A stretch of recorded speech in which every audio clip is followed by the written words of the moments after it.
Hey everybody, welcome back.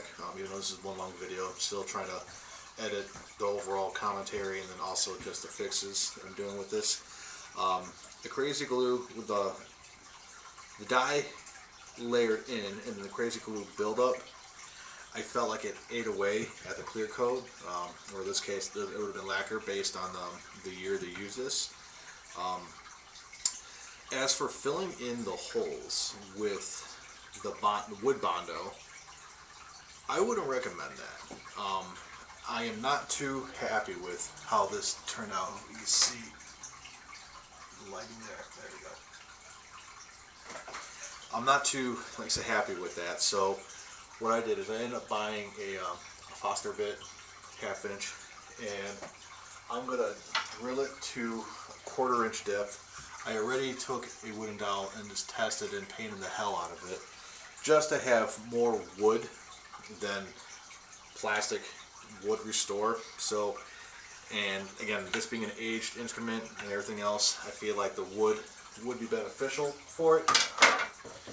And then kind of just staging it. I mean, granted, a lot of the blemishes would be hidden per se with that. And I still may want to work on retaping where the lines are at in this and try a wood filler and then scrape that off immediately and try that.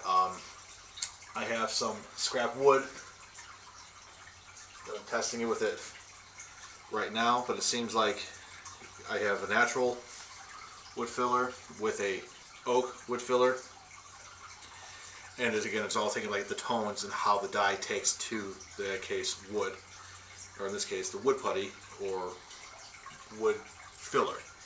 And weighing the option, like it's a darker tone, the better the dye will take to it, and that's the fun part with it, just to kind of keep it as smooth as possible. And then hopefully once that's done, I can test this a little more thoroughly. I might just even try to make a gouge in this and play around and see if I can fill it and make it smooth. So that's kind of where I'm at right now with it. So again, I'm probably going to rebore these out, but at least they're more level now, and I'll do the best I can to fill it in around it, and then just hope for the best, or buy, I guess in a way, buy oak wood filler and try that next, because I think I have, what was it I used golden oak. That's what they had, the most darkest tint they had for it. So may have to head back to the store, play around before I make more work for myself.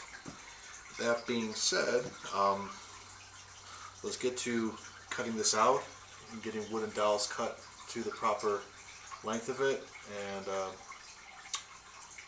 really hope for the best. So let's go.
everybody.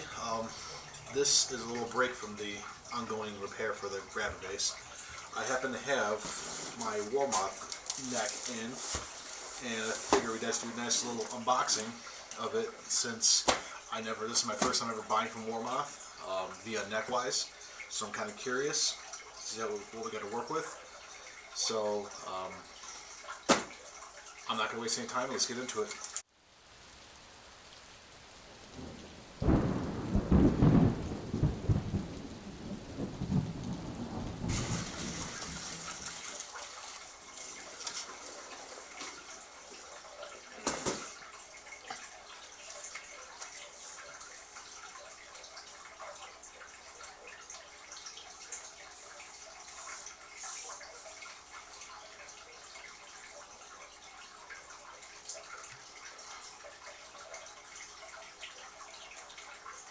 Feels nice. Looks nice. Might have to do some work around the nut though. I'll do a quick flyby of this and I'll show you real quick.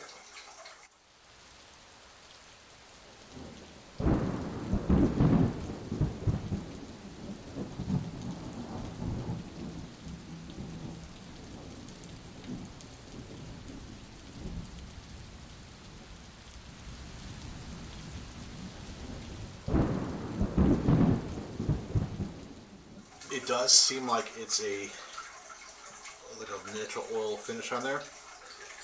Curious to see how this is going to fit around the neck, or the neck pocket, I should say. So I'll do that momentarily. I'll clean these all up, the penis, I should say, and then I'm going to play around, but I'm going to move the camera on a little closer. But yeah, the craftsmanship is pretty nice on it, and it's something that I need to really learn and craft myself via, CNC and by hand and all that stuff. Obviously, paddleboard, because I'm going to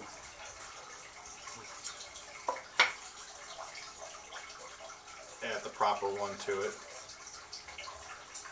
and I'm going to play around with that to see where it needs to go before I make any marks or cuts into it. So you have the traditional Gibson Grabber neck profile. I did roasted maple. That's my preference, and I did Madagascar ebony fretboard. Really like that a lot of my Spectre, so I'm trying to copy what my Spectre necks woods were, even though it's a 3-piece neck. But yeah.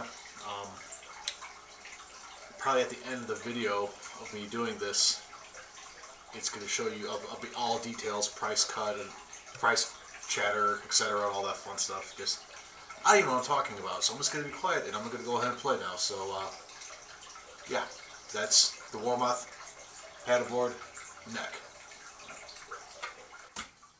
Alright, another quick intermission. Starters, trial and error, rinse and repeat. Starting off with a little Back to the Future here. We're sending you back to the future.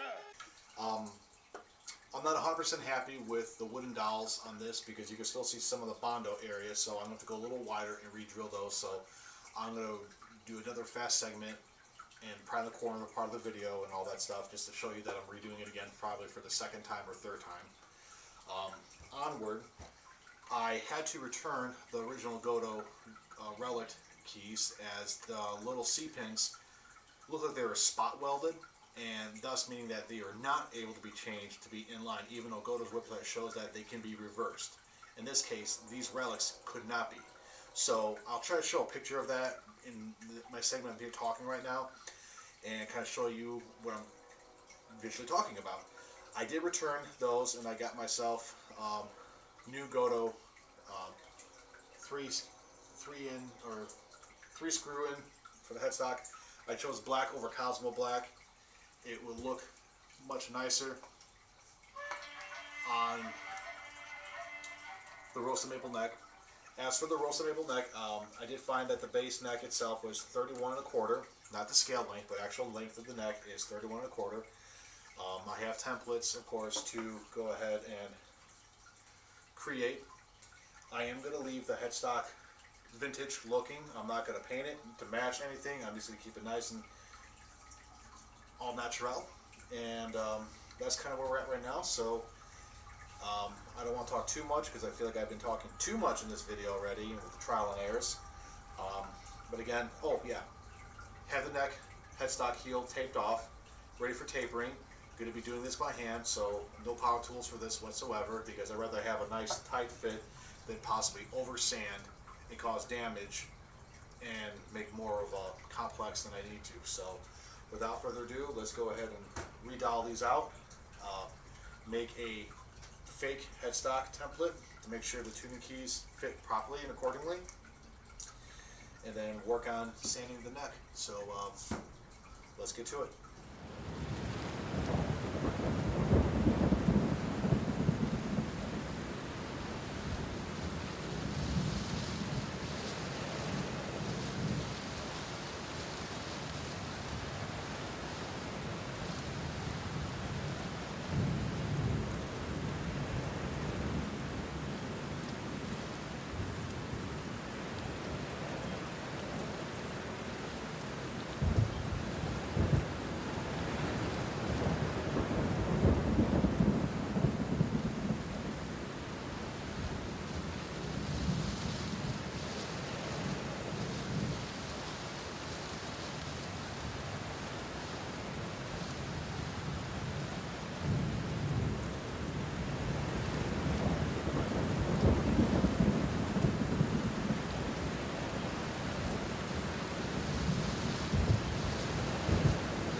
Measure twice, cut once, right?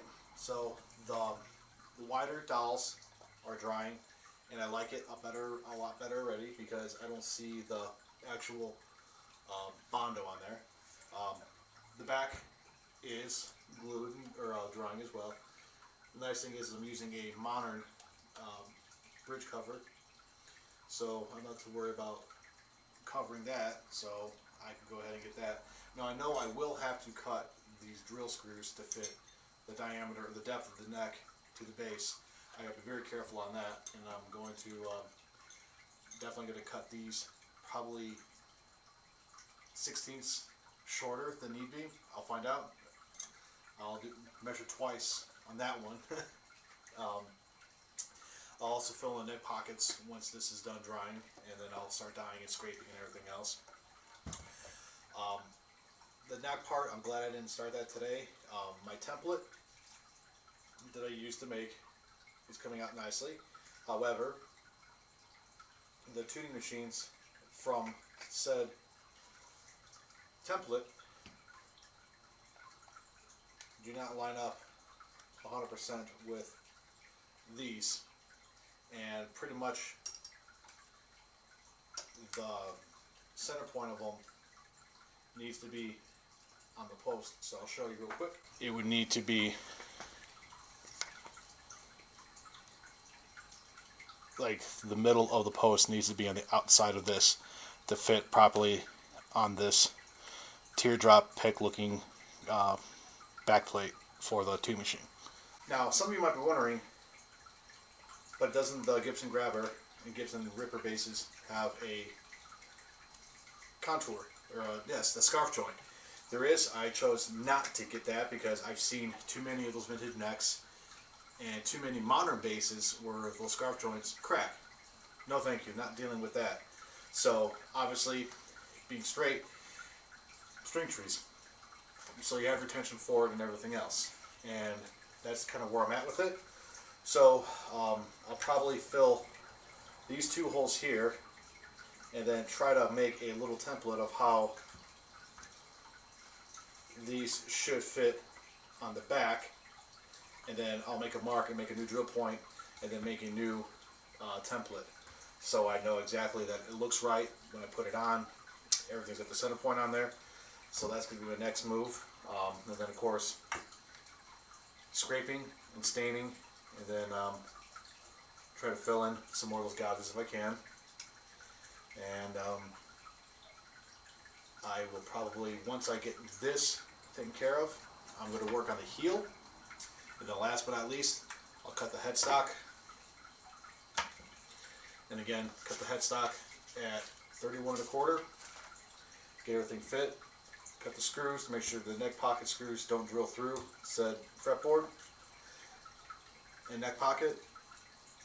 And then after that, she would be good to go. Actually, one other thing too is I also have the cutout of the itty bitty holes for the pickguard, and then I'll fill in the grabber pickup portion as well, and then we'll be good to go.